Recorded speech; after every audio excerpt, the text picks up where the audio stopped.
for today's video guys ay magluluto tayo ngayon ng ginisang munggo. Ayan, at pinabili ko nga ang aking asawa. Kadarating niya lang at pinabili ko nga siya ng ayan, karne ng baboy na medyo malilit lang ang hiwa nito. And ayan, meron na itong bawang, sibuyas, and dahon ng ampalaya. And syempre meron din tayong kamatis. Ayan, kamatis. And ayan, at yung munggo naman ay, yung buto ng munggo ay napakuluan ko na. Ayan, napakuluan na natin. And kagabi pa lang ay ang ginawa ko doon ay binabad ko sa tubig para mabilis lumambot. At ngayon yung umaga ay ayan, at napakuluan na natin. Ayan, start na tayong maghiwa ng mga ingredient ng ating ilulutong ginisang munggo. Tara guys, maghiwa na tayo. Ayan guys, hinugasan na natin yung kamatis. And kunin natin itong bawang and sibuyas. Hiwain natin guys. Ito, hugasan din natin ito.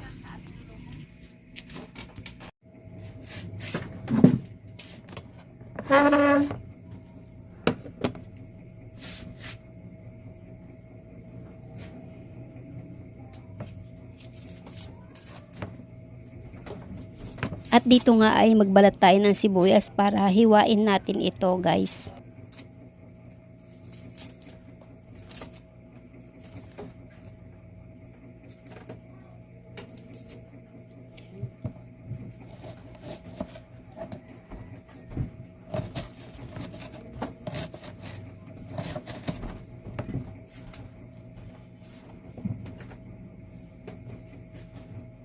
Ang next naman ay ang bawang.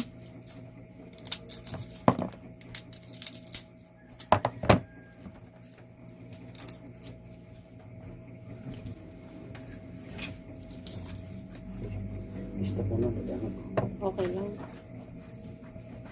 tapos mo yung isa sa Oh, ganun. Lego part.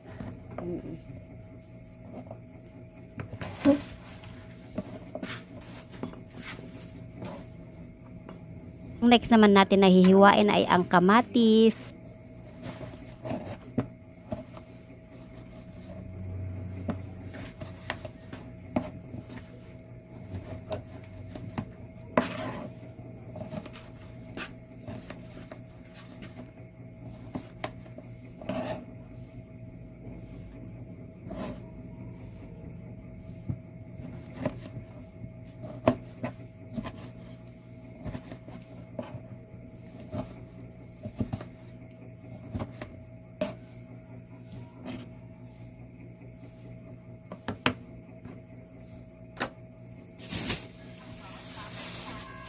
Oh, wow. Nilagyan mo talaga nito. At meron ditong talong at huhugasan natin ito guys. Ayan nga, at hiwain na natin ito. Yung tamang hiwa lang. Saan ka na? Yan lang naman hiwa niyan eh. Yan. Yan. Para makaluto na tayo. Alis mo ako? Kasi mag 1,000 ang kailangan mo iyan sa akin.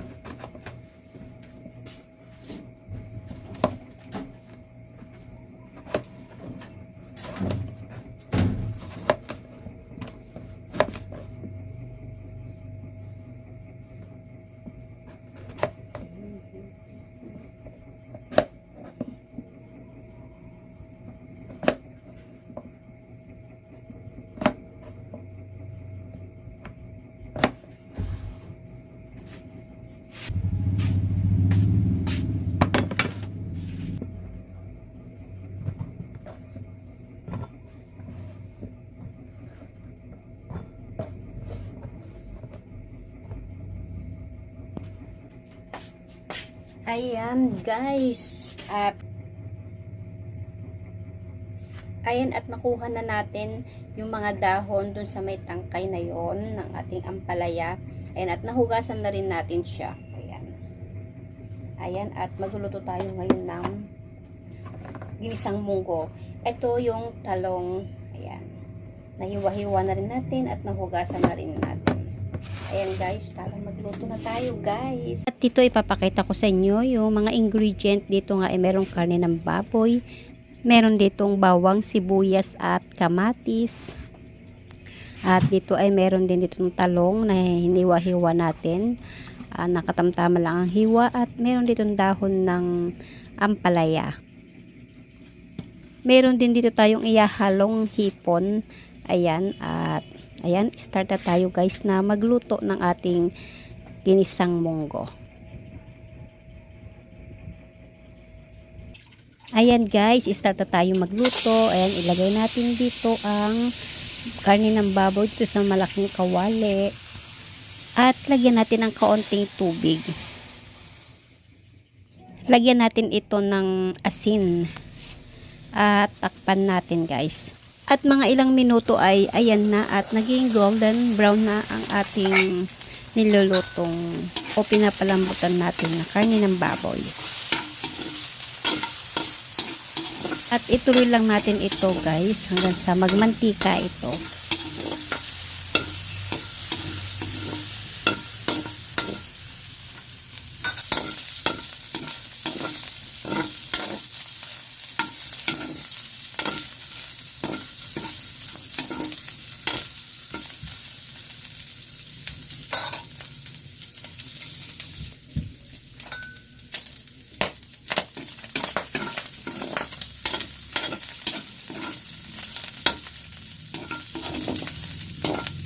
At maglagay na tayo dito ng sibuyas.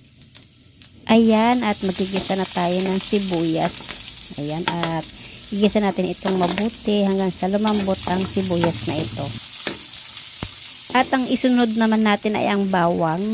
Ayan, ilagay na natin yung bawang. Igisa natin ito kasabay nitong sibuyas na nauna natin na inilagay.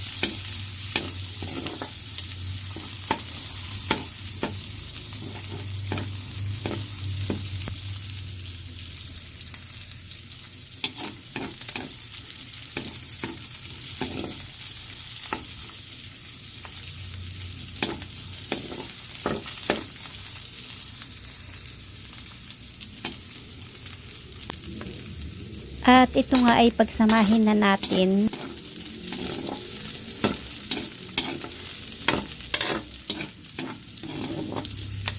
Ipagilid muna natin ito at ilagay na natin yung kamatis.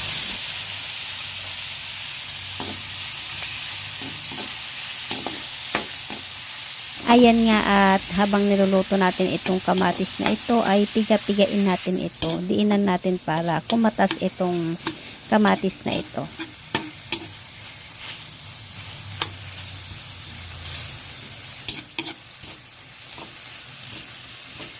Pag alam naman na natin na okay na ay pagsamahin na natin itong karne na ginisa natin kanina.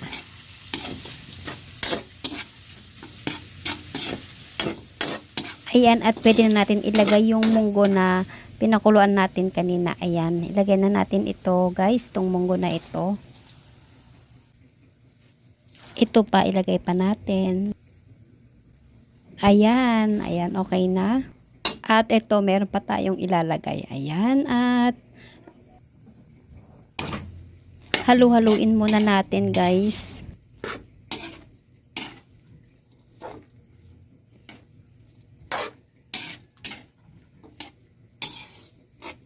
At pagkatapos nga nitong paghalo ay lagyan natin ito ng tubig.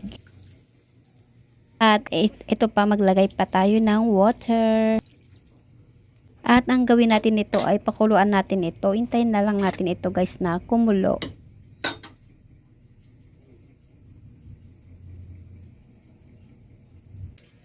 Lagyan natin ito guys ng Knorr cubes. 4 cubes guys itong ilalagay natin. Ayan, at ilagay na natin. At ang gawin nga natin dito ay halo-haluin natin ito.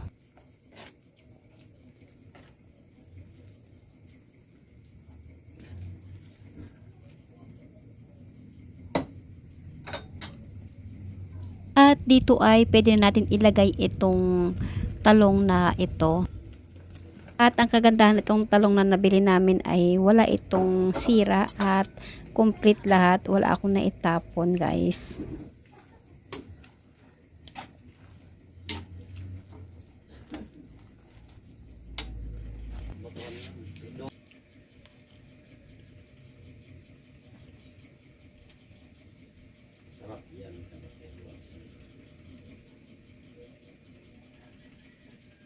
Pakuluin natin ito guys hanggang sa tuluyan na itong maluto. At guys ay lalagyan natin ito ng patis.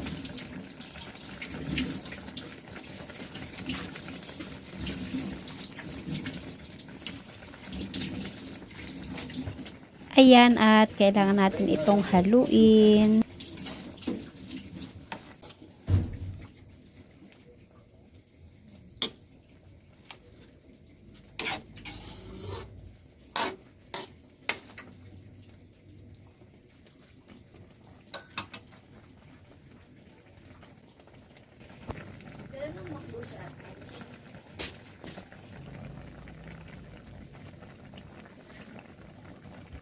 Tinikman ko ito guys, kulang pa ito ng asin. Ayan, maglagay pa tayo ng asin. Halo-haluin natin ito.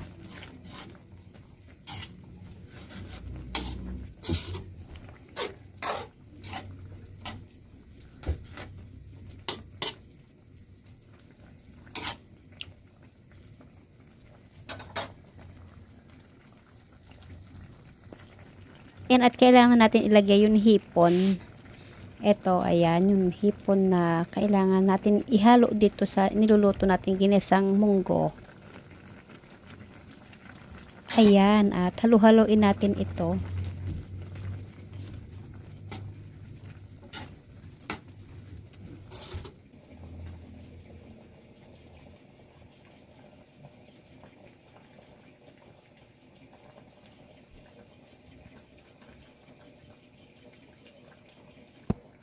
At ang next natin na ilalagay ay ang dahon ng ampalaya.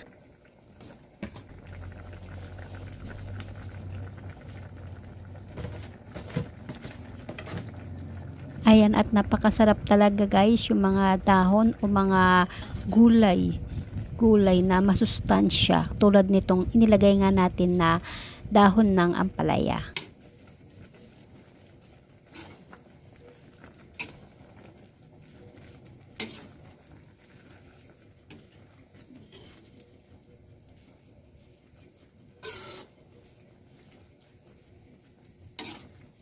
Ayan guys, isa sa mga favorite natin itong niluluto namin na ginisang munggo.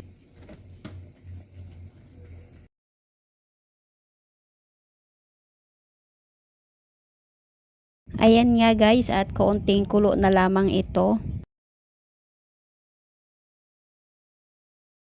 At makakaulam na tayo ng masarap at masustansyang ginisa na munggo.